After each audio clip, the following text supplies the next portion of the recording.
Hi friends, நான் உங்கள் anime freak வந்துட்டேன். நாம் இப்போ எவனுக்கும் அடங்காத நெக்ரோமன்சர் எபிசோடு 16 பார்க்கலாம். இதுக்கு முன்னாடி உள்ள எபிசோடை நீங்கள் பார்க்கலன்னா டிஸ்கிரிப்ஷனில் லிங்க் கொடுக்குறேன், மறக்காம போய் பார்த்துருங்க.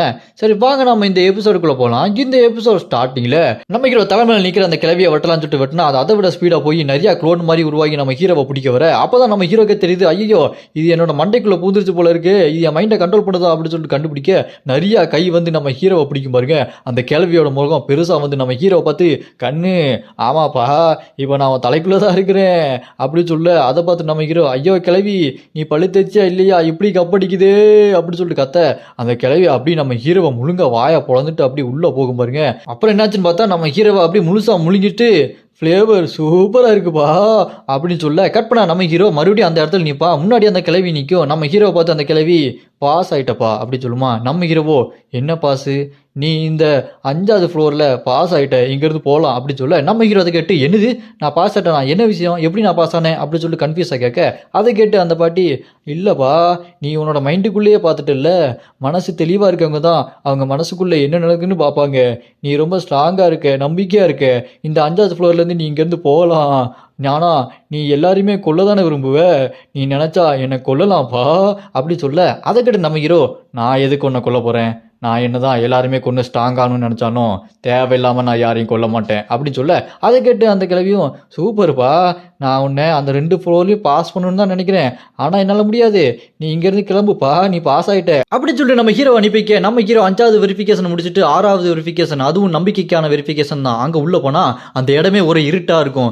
நம்ம ஹீரோ இந்த இடத்த பார்த்துட்டு இது இடத்த பார்த்தா கீழே ஒரே இருட்டாக இருக்குது, நான் மறுபடியும் ஏதாவது ஒரு வாய்ட்டுக்குள்ளே மாட்டிக்கிட்டேனா அப்படி சொல்லி நின்று இருக்கும்போது டக்குன்னு நம்ம ஹீரோ காதுகிட்ட வந்துட்டு ஹாய் அப்படி சொல்லிட்டு ஒரு பொண்ணு சொல்லுமா. நம்ம ஹீரோ சடான ஸ்வால் எடுத்து விட்ட அங்கே யாருமே இருக்க மாட்டாங்க, நான் கண்டிப்பாக மைண்டுக்குள்ளே தான் இருக்கேன்னு எனக்கு தெரிஞ்சிருச்சு அப்படின்னு நம்ம ஹீரோ சொல்ல அதை கேட்டு அந்த யாரோ ஒரு பொண்ணு இருக்கு பாருங்க, அது நீ உன் மைண்டை எப்படி கண்ட்ரோல் பண்ணுறதுன்னு அந்த கிளவி கிட்ட கற்றுக்கிட்டயா அப்படின்னு சொல்ல அதை கேட்டு நம்ம ஹீரோ ஆமாம் ஆமாம் கற்றுக்கிட்டேன், இப்போ நீ எங்கே இருக்க என்ன செய்கிற அப்படின்னு சொல்லிட்டு கேட்டால் அந்த கேரக்டர் பார்த்தா ஒரு நன்கட்டை போட்டு நிற்குது. அங்கே நம்ம ஹீரோட உடம்ப மரத்தில் கட்டி வச்சுட்டு சொல்லும் பாருங்க, உன்னோட உண்மையான உடம்பு மரத்தில் கட்டி வச்சிருக்கேன், நீ உன்னோட மைண்டுக்குள்ளே தான் இருக்க அப்படின்னு சொல்ல அதை கேட்டு நம்ம ஹீரோ ஐய இது ரொம்ப டேஞ்சர் ஆச்சே, நீ ரொம்ப மோசமாக ஏதாச்சும் பண்ணிவே என் உடம்பு அப்படின்னு சொல்ல அதை கேட்டு அந்த நன்கட்டப்பில் இருக்காது அப்படியா இது ரொம்ப கடுப்பேற்றுற மாதிரி நீ பேசுகிற, இந்த மாதிரிலாம் பேசக்கூடாதுன்னு சொல்லிட்டு கத்தி எடுத்து நம்ம ஹீரோ கழுத்தில் வைக்க அதை கேட்டு நம்ம ஹீரோ இரு இரு இரு ஒன்றும் பண்ணிடாத, இப்போ நான் அந்த ஃபெய்த்தை ப்ரூவ் பண்ணணும்னா என்ன பண்ணணும்னு சொல்லு அப்படி சொல்லி கேட்க அதை கேட்டு அந்த நன்கட்டப்பில் இருக்கிறதோ அப்படியா அப்படின்னா நான் சொல்கிறத கேளு, உன் மைண்டுக்குள்ளே நீ இப்போ இருக்க, ஆனால் பொதுவான ஒரு மைண்டு ரியாலமை நீ கண்டுபிடிக்கணும், என்னோட பேர் சைலின், இந்த 6வது வெரிஃபிகேஷன் ஆரம்பிக்கிறேன் அப்படின்னு சொல்லிட்டு ஆரம்பிக்க நம்ம ஹீரோவை தண்ணிக்குள்ளே அப்படி தள்ளி விட்டுருவா. நம்ம ஹீரோ அப்படி மூச்சு பிடிச்சிட்டு உள்ளே போய்கிட்டே இருப்பான். அங்கே உண்மையான பாடிக்கு அந்த எஃபெக்ட் ஆகும். உடனே நம்ம ஹீரோ என்ன பண்ணுவான், அந்த அமைதியான மைண்டு ஸ்கில்லை ஆக்டிவேட் பண்ணிடுவான். அதனால அந்த அமைதியான மைண்டு நம்ம ஹீரோவை அமைதியாக்க அந்த உண்மையான உடம்பு இருக்கிற பார்த்தீங்களா அதே நம்ம ஹீரோ இந்த மைண்டுக்குள்ளே வந்து கண்ட்ரோல் பண்ணுவான். அதை பார்த்து இந்த நன்னு ஷாக் ஆயிடுவா. உடனே நம்ம ஹீரோ அப்படின்னா என்னால் இதை பண்ண முடியுதுன்னா என்னால் கண்டிப்பாக ஸ்கில் எல்லாம் யூஸ் பண்ண முடியும் அப்படின்னு சொல்லிட்டு டிராகன் ஐ அந்த ஸ்கில்லை ஆக்டிவேட் பண்ணுவான் பாருங்க. அது மூலமாக உண்மை எல்லாத்தையுமே பார்க்க முடியும். தண்ணிக்குள்ளே போயிட்டு இருந்தவன் தண்ணியெல்லாம் ஆட்டோமேட்டிக்காக விளையிடும். அப்படியே ஒரு ஜம்ப் அடிப்பான் பாருங்க. இந்த பக்கம் பார்த்தா அந்த நன்கட்டப்பில் இருக்க அந்த சைலின்னு சொல்லுவா, உன்னால் இதெல்லாம் யூஸ் பண்ண முடியுமா, ஆமாம் நீ மனுஷன் தானே, உன் முதுகு பின்னாடி ஏன் அந்த ஸ்டீல் விங்ஸ் இருக்குது அப்படின்னு சொல்ல நம்ம ஹீரோ அந்த ஸ்டீல் விங்ஸை யூஸ் பண்ணி அந்த கடல் மாதிரி இருக்கும்ல பறந்துட்டு மேலே பறந்து போய் அங்கே பார்த்தா நிறையா ஸ்வாடாக இருக்கும். அதில் ஒரு ஸ்வாடை எடுத்துட்டு சும்மா ஜம்மு லேண்ட் அடிப்பான் பாருங்க. அதோட அந்த மைண்ட் இல்லாமல் கண்டுபிடிச்சிருவான். நம்ம ஹீரோ திருப்பி அவனோட உண்மையான உடம்புக்கு வர அதை பார்த்துட்டு அந்த நன்னும் இந்த மாதிரி யாருமே பண்ணதில்லை, நான் இதை எதுக்கு பண்ணுறேன்னா அவங்களோட உண்மையான ஃபெய்த் மூலமாக அவங்க யார் உள்ளே நடிக்கிறாங்களா இல்லையா, அவங்க எதை நோக்கி போகிறாங்க, பொய் சொல்கிறாங்களா இல்லையான்னு தான் கண்டுபிடிக்க முடியும். ஆனால் நீ பொய் சொல்லவே இல்லை, நீ எப்போதுமே ஸ்ட்ரைட் ஃபார்வர்டாக நேர்மையாக இருக்க, இந்த மாதிரி ஒருத்தனை நான் பார்த்ததே இல்லை, நீ அடுத்த ஃப்ளோருக்கு போகலாம், நீ பாஸ் பண்ணிட்ட குவாலிஃபை ஆகிட்ட போகலாம் அப்படின்னு சொல்லிட்டு அனுப்பி வைக்க நம்ம ஹீரோ 6வது வெரிஃபிகேஷன் முடிச்சுட்டு 7வதும் கடைசியுமான மைண்ட் வெரிஃபிகேஷனுக்குள்ளே போவான். அந்த இடம் பார்க்குறதுக்கே ரொம்ப வித்தியாசமாக இருக்கும். மேஜிக்கால ஸ்பேஸு பிளாஸ்ட் ஆன மாதிரி இருக்கும். அந்த இடத்துக்குள்ளே போனால் டுப்புச்சுக்கு பிக் பாஸ் மாதிரி ஒரு பெரிய கண் வந்து நிற்கும் பாருங்க. அதுதான் காட் ஆஃப் வெரிஃபிகேஷன். இது எல்லாத்துக்குமே அதுதான் காரணம். நம்ம ஹீரோவை பார்த்த உடனே அந்த காட் ஆஃப் வெரிஃபிகேஷன் அப்படியே சப்ரஸ் பண்ண பாருங்க. நம்ம ஹீரோவால் எந்திக்க முடியாது. அப்போ நம்ம ஹீரோவுக்கு கண்ணெல்லாம் சொருக்கும். நம்ம ஹீரோ இப்போ ஒரு எலி மாதிரி ஃபீல் பண்ணுவான். பாம்பு வந்து எலியை வேட்டையாடும் போது எலியால் ஒன்றுமே பண்ண முடியாத யூஸ்லெஸ்ஸான ஃபீலிங் தான் இப்போ நம்ம ஹீரோக்கு வந்திருக்கு. நம்ம ஹீரோக்கு அந்த சர்வைவல் திங்ஸே இல்லை. அப்போ நம்ம ஹீரோ ஃப்ளாஷ்பேக்கில் யோசிச்சு பார்ப்பான். 7 வருஷத்துக்கு முன்னாடி மான்ஸ்டர்ஸ்லாம் அவங்க அப்பா அம்மா கொண்டதுக்கப்புறம் நம்ம ஹீரோ கதறி ஒன்றுமே பண்ண முடியாத யூஸ்லெஸ்ஸாக அழுத்துட்டு இருப்பான். அந்த ஃபீலிங் இப்போ நம்ம ஹீரோக்கு வர நம்ம ஹீரோ அதை யோசிச்சு பார்த்துட்டு இதுக்கப்புறமும் நான் அப்படி இருக்க மாட்டேன்டா, நான் யூஸ்லெஸ்ஸாக இருக்க மாட்டேன் மாட்டேன்டா அப்படின்னு கத்திட்டு நம்ம ஹீரோ ஸ்வாட் எடுத்து அவன் கையிலே குத்துவான் பாருங்க, ரத்தம்லாம் தெரிக்கும். அது மூலமா ஸ்கில் ஆக்டிவேட் ஆகி நம்ம ஹீரோவோட அந்த பெயின் எல்லாம் கொஞ்சம் கொஞ்சமாக குறைய மறுபடியும் அவனோட சுயநினைவுக்கே வந்துடுவான். அப்படி சுயநினைவுக்கு எந்திரிச்சு நின்னோடனே அந்த கண் இருக்கு பாருங்க, காட் ஆஃப் வெரிஃபிகேஷன், அந்த கண்ணை பார்த்துட்டு நீ வெறும் கடவுள் தானே, என்னால் கொஞ்சம் உன் பக்கத்தில் வர முடிஞ்சதுன்னா என்னோட அட்டாக்கை உன் மேலே பட்டுரும் அப்படின்னு சொல்லிட்டு நம்ம ஹீரோ வேகமாக போய் ஸ்வாடை வச்சு ஒரு வீசுவான் பாருங்க. அந்த லைட்னிங் அட்டாக்கு அந்த காட் ஆஃப் வெரிஃபிகேஷன் கண்ணுக்கிட்ட போய் அடிக்கும் பாருங்க. அதை பார்த்து அந்த காட் ஆஃப் வெரிஃபிகேஷன் அப்படி இம்ப்ரெஸ் ஆயிரும். அப்போ டக்குன்னு நம்ம ஹீரோ பார்த்து அதை சொல்லும், காட் ஆஃப் வெரிஃபிகேஷன் உங்களை பார்த்து ஆச்சரியப்பட்டு விட்டது, நீங்கள் இதில் ஜெயித்து விட்டீர்கள், அந்த காட் ஆஃப் வெரிஃபிகேஷன் எப்போதும் உங்களை ஞாபகத்தில் வச்சிருப்பார் அப்படின்னு சொல்லிட்டு அந்த டுப்புச்சுக்கு பிக் பாஸ் கண்ணு அங்கேருந்து போயிடும். நம்ம ஹீரோ கடவுள் உண்மையாலும் இருக்காங்களா அப்படின்னு சொல்லிட்டு யோசிச்சுட்டு இருக்கும்போதே டக்குன்னு அங்கே ஒரு மிரர் மாதிரி வரும். அந்த மிரரில் பார்த்தா நம்ம ஹீரோவோட எதிர்காலம் நிற்கும். அதை பார்த்துட்டு நம்ம ஹீரோ, ஓ இதுதான் என்னோட எதிர்காலமா? அப்போ டக்குன்னு ஸ்க்ரீன் பாக்கி, நீங்கள் இப்போ இந்த கண்ணாடிக்குள்ளே போய் ஃபியூச்சரை பார்க்க போறீங்க, ஆனால் ஃபியூச்சர்லையும் உங்களோட நம்பிக்கை எதுவுமே மாறவில்லை அப்படின்னு சொல்லிட்டு நம்ம ஹீரோவை கண்ணாடிக்குள்ளே அதை அப்படி இழுக்கும் பாருங்க.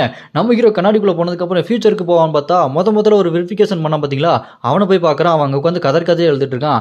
இவங்கிட்ட எதுக்கு வந்திருக்கோன்னு சொல்லிட்டு நம்ம ஹீரோ பார்க்கும்போது அங்கே கட் பண்ணி நம்ம ஹீரோ வேற ஒரு இடத்துக்கு போகிறான். அதுதான் அங்கே கொரியா ஃபியூச்சருக்கு போயிட்டான். நம்ம ஹீரோ ஃபியூச்சர் கொரியாவில் கிறிஸ்மஸ் நேரத்தில் வந்து நிற்க அங்கே நம்ம ஹீரோவோட ஃபியூச்சர் அப்படி நடந்து ஒரு பில்டிங்கில் போகுது. நம்ம ஹீரோ அதை பார்க்கும்போது என்னோட ஃபியூச்சர் தானே, இவன் என்ன பண்ண போகிறான் அப்படின்னு சொல்லிட்டு பார்க்கும்போது நம்ம ஹீரோட ஃபியூச்சரு அவன் கையை விட்டுவான் பாருங்க.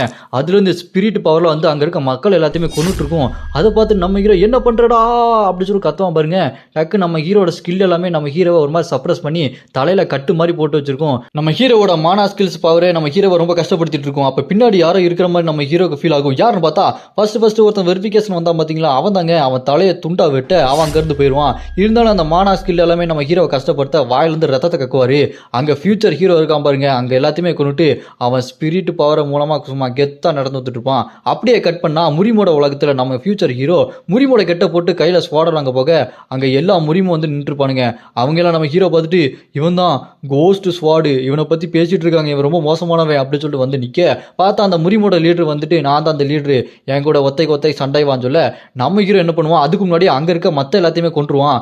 அந்த லீடரோ, டேய் நீ என் கூட சண்டை போடுறதான்னு சொன்னேன், எதுக்குடா எங்களோட ஆட்கள்லாம் கொண்டு அப்படின்னு சொல்லிட்டு கேட்க அதை கேட்டு நம்ம ஹீரோ, டேய் அவனுங்கெல்லாம் ஒன்றுத்துக்குமே வேலைக்கு ஆகாதவங்க, அவனுங்களுக்கெல்லாம் நான் இறக்க காட்ட முடியாது, நான் உனக்கே இறக்க காட்ட மாட்டேன்டா, ஏன்னா நான் தான் கோஸ்ட் ஸ்வாட் அப்படி சொல்லிட்டு அந்த முறிம் லீடர் தலையை அசால்ட்டாக விட்டிடுவான்.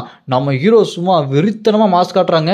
அப்படியே கட் பண்ணால் இன்னொரு பக்கம் மல்டிவர்ஸுக்கே போயிடலாம். டவரோட மல்டிவர்ஸ் அரச இடத்துக்கு போக அங்கே இருக்கிற எல்லாத்தையுமே கொண்டுட்டு நான் தாண்டா அவங்களோட போப்பு, உங்களுக்கு தரண்டா டெத்து, போய் சாவுங்கடா அப்படின்னு சொல்லிட்டு வெட்டி வீசிட்டு மறுபடியும் இன்னொரு மல்டிவர்ஸுக்கு போகிறான். அங்கே இருக்க எல்லாத்தையுமே கொண்டுட்டு அப்படியே இன்னொரு மல்டிவர்ஸுக்கு போகிறான். அங்கே ஒரு பைரட் மாதிரி இருக்கான், அவனை கொல்றதுக்கு போக அந்த பைரட் நம்ம ஹீரோ பார்த்துட்டு டே வேண்டாம் உன்னை பற்றி கேள்விப்பட்டிருக்கட்டா வேண்டாடா அப்படின்னு சொல்லி நம்ம ஹீரோ பார்த்து பயந்து அலறிட்டு இருப்பான். அப்போ நம்ம ஹீரோ எல்லாரு கண்ணுக்கும் பேய் மாதிரி தெரியறாரு. அந்த ஃபியூச்சர் ஹீரோ பண்ணுறதெல்லாம் பார்த்து நம்ம ஃபாஸ்ட் ஹீரோ வாயிலிருந்து ரத்தத்தெல்லாம் கைக்கிட்டு இவன் ஏன் இந்த அளவுக்கு கொடூரமாக மாறிட்டான், நான் ஏன் இந்த அளவுக்கு கொடூரமாக மாறிட்டேன், ஆனால் இந்த ஃபீலிங் ரொம்ப வித்தியாசமாக இருக்கு, இப்படி வரக்கூடாது, ஏன் சந்தோஷமாக இருக்கு, இது ஒன்றும் நல்லதுக்கு இல்லை, எனக்கு ஒன்றும் நல்லதுக்கு மாதிரி தெரியல அப்படின்னு சொல்லிட்டு நம்ம ஹீரோ சிரிக்கவும் செய்கிறான் அழவும் செய்கிறான். அப்படியே கேட்பா ஒரு பில்டிங் மேலே ஜோரா மழை பெஞ்சிட்டு இருக்கு. பட்டாரம் கதை உடச்சிட்டு ஃபர்ஸ்ட் ரேங்காரன் வந்து டே சங்கு இவ்வளோ கேவலமான விஷயத்த பண்ணிட்டு என்கிட்ட இருந்து தப்பிக்கலாம் நினைச்சியாடா அப்படி சொல்லிட்டு கோமா பேச பார்த்தா நம்ம ஹீரோ ரெண்டாவது ரேங்காரன் இருக்கான் பார்த்தீங்களா ஓச்சன், அவனை கொன்னுட்டாங்க, கொன்னு கையில் வச்சுட்டு இருக்கான். பின்னாடி பார்த்தா நம்ம ஆச்சா பொண்ணு அங்கே நிற்கிறா.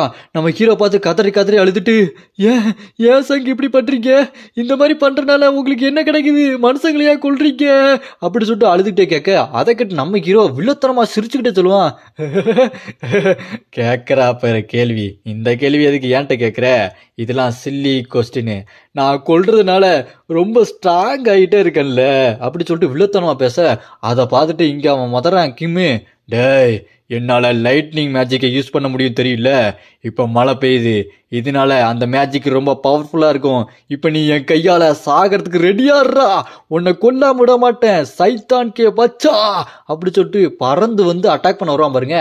அதை பார்த்து நம்ம ஹீரோ, நான் உன்னை அவ்வளோ ஈஸியான எனிமையாக நினைக்கல, ஆனால் நான் சங், என் முன்னாடி நீ ஈஸியான எனிமி தான்டா அப்படின்னு சொல்லிட்டு ஸ்வாடை வச்சு குறுக்க ஒரு கோடு போடுவான் பாருங்க. பலாப்பழம் மாதிரி கிம்மு ரெண்டா பொழந்துருவான். அவன் ரெண்டா பொழந்ததை பார்த்துட்டு ஆச்சா பொண்ணு சங் நீங்க என்ன பண்றீங்க வேண்டாம் அப்படி சொல்லிட்டு கத்த.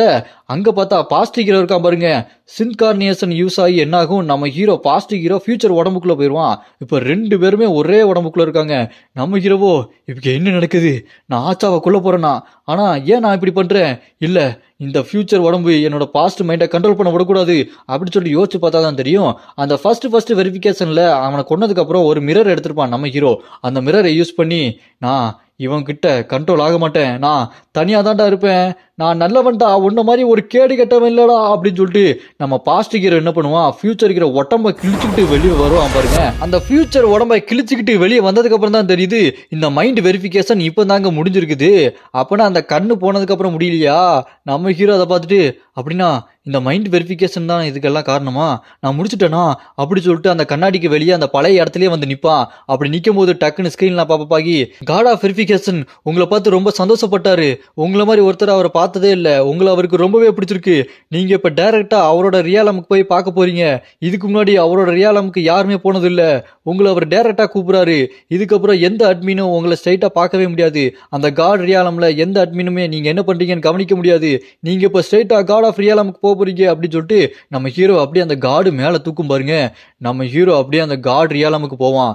அங்க போனா காடு உருவம் அப்படி வந்து நிக்கும் பாருங்க. இதோட இந்த எபிசோடு இங்க முடியுது. இதுக்கப்புறம் போக போக பயங்கரமான சம்பவம் காத்துட்டு இருக்கு. நம்ம ஹீரோ ஸ்ட்ரைட்டா காடையை பார்க்க போயிட்டான். இதுக்கப்புறம் என்ன ஆக போகுது அப்படின்றத நம்ம அடுத்தடுத்த எபிசோட்ல பார்க்கலாம். யாருக்கெல்லாம் அடுத்த எபிசோடு வேணும்னு நினைக்கிறீங்களோ கமெண்ட்ல அராய்ஸ் அப்படின்னு கமெண்ட் பண்ணுங்க. இந்த வீடியோ பிடிச்சா மறக்காம லைக் பண்ணி சப்போர்ட் பண்ணுங்க.